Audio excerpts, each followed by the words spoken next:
Why do 100% of pharmacy programs include microbiology? Because understanding the tiniest organisms can have the biggest impact on medicines. Let's find out how. Microbiology isn't just about germs, it's the backbone of pharmaceutical science.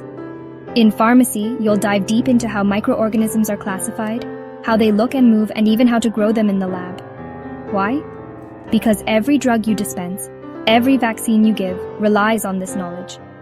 You'll master sterilization, making sure medicines and equipment stay safe. And you'll get hands-on with immunology, learning how diseases spread, how we diagnose them, and how to fight back. By the end, you'll know how to identify bacteria, estimate DNA and RNA, and even spot disease patterns using diagnostic tests. Pharmaceutical biotechnology? That's the future, and it starts right here. So, pharmacy students, get ready to unlock the secrets of the microscopic world and make a real difference in healthcare. Microbiology. Small things, big impact.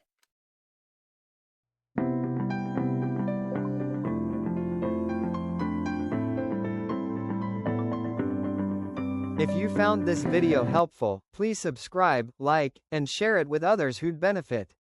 See you in the next video.